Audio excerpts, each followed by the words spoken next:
George, I want to get back to the border in a second, but this is breaking news. Just in the past 2 minutes, a statement by President Trump, 45th president of the United States. These are dark times for our nation as my beautiful home, Mar-a-Lago in Palm Beach, Florida, is currently under siege, raided and occupied by a large group of FBI agents. Nothing like this has ever happened to a president of the United States before.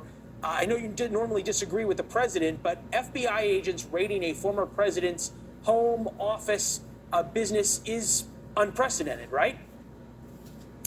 I can think of no precedent. However, in order for them to do this, they have had to satisfy some judge that they have probable cause to think that there's important materials pertaining to law enforcement. I have no idea. None of us do at this point. This is, as you say, fast-breaking news. But it is, I think, reasonable to assume that the FBI is not a rogue organization in this case, and that they have a warrant that reflects the satisfaction of a judge, that they know what they're doing. You know the old line, a good prosecutor, especially a good federal prosecutor, can indict a ham sandwich. So getting search warrants is even a lower bar than that. You said if we believe the FBI effectively to be acting in good faith. There are a lot of Republicans, even relatively sane Republicans and Trump skeptical Republicans, who after the Clinton email investigation and then the Russian collusion investigation and now Hunter Biden's laptop investigation really have sincere questions about just that fact, whether the FBI is a fair, independent, and actor of good faith sans politics. Yes, exactly. During the Mueller investigation of the so-called Russian collusion, there were, of course, 2 FBI agents who are not only in a romantic relationship, but their text messages back and forth radiated hostility toward Trump.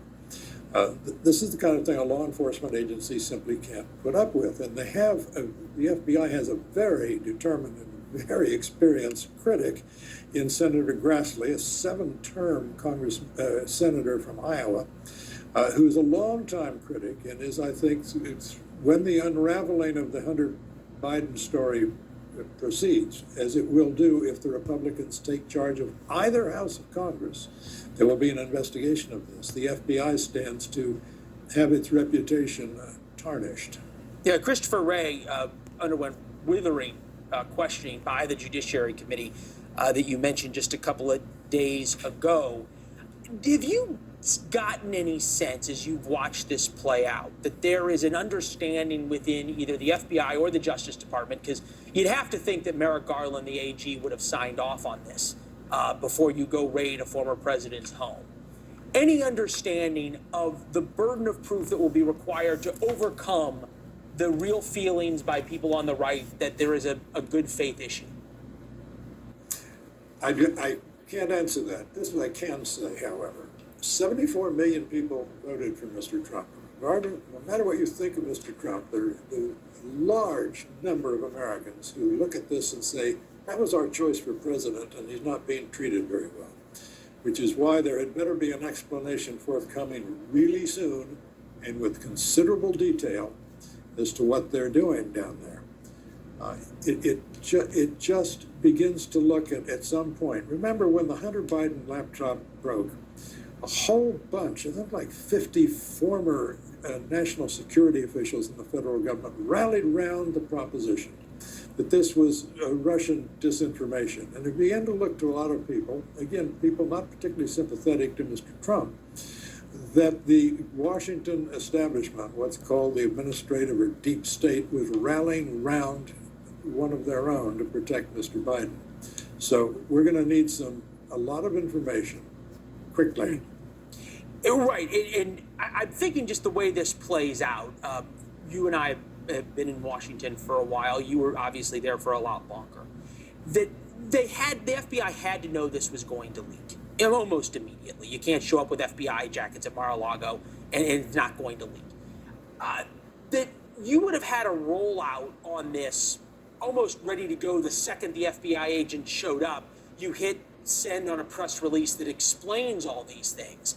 According at least to what we're seeing, the FBI has just left Mar-a-Lago, so it's happened for a while. And yet we're not seeing any explanation from the DOJ so far. There was no even email sent out ahead of time. Hey, stand by for a DOJ press conference at 7:30 or 8 p.m. with the Attorney General to speak on a matter of importance. Nothing.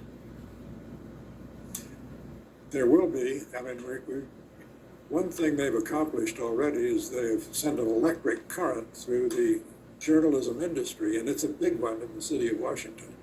So people are, as we speak, Leland, they are swarming all over this city, not least over the Justice Department building on Constitution Avenue, looking for answers to a question that the government itself has now posed. I guess, are we to believe that there will be enough skepticism by the journalist establishment in D.C. of this raid itself? And I ask that because there was an enormous amount of acceptance of the Hunter Biden Russian disinformation theme by that very same establishment. I think the very fact that there has been questions raised about the Hunter Biden laptop, and the fact that there is a long history of federal law enforcement being swept up in political passions. The Palmer raids from Attorney General Palmer right after the First World War through the often politicized behavior of the FBI under J. Edgar Hoover when he became too big to fire. There is a long history of suspicion about the neutrality and good administration of the FBI, and this will only quicken those doubts and suspicions. From here, how long does the Attorney General, because that's really who the FBI works for, have to make some kind of real statement? Well, Merrick Garland was a circuit judge, an appellate judge on the D.C. circuit, and this is deep political waters here, fast-running and turbulent political waters that he is not used to dealing with. No one quite is. That's why you so often have explicitly political people, John Mitchell, Robert Kennedy in the Attorney General's office. I think he will feel considerable pressure, and I don't know, no one knows whether he has sound, savvy, experienced political advisors around him. Politics is a skill. Politics is a learned business, and his learning curve is going to be very steep. Yeah, this is not even the big leagues. This is the World Series. Once you raid a former president's private residence with the FBI, Correct. Everything becomes political as we think about President Trump, who's sort of trying to revive his image, revive the MAGA coalition. Certainly doesn't seem to have control over it in the way that he used to. We were talking earlier today about this, that President Trump built his coalition on being the billionaire who could channel the anger of the common man. That was 2016. Now he is the billionaire who wants the common man to care about his grievances, a la the 2020 election and the big steal, on and on and on. Forget what you think of either of those two things. Does this raid have the potential to somehow galvanize people who may not like Donald Trump, but they like even less the politicalization of the FBI? What we now may have, breaking as we speak, Leland, is a fresh grievance. Mr. Trump's primary grievance is now 2 years old. It goes back to 2020. If this is not explained promptly, fully, adequately, he is going to go to his people and say, yes, I've got grievances, now I got a new one. And there are millions and millions of people who are prepared to be receptive to this. This is fire that is being played with. Yeah, I actually almost can't believe it in terms of what we're seeing, of the magnitude of it, in the way that it breaks with a statement from President Trump talking about this. And you can see that no one sees it coming, because as I look through the rest of sort of political Twitter and even inner Washington establishment discussions, it didn't leak beforehand, which seems in and of itself a pretty extraordinary moment.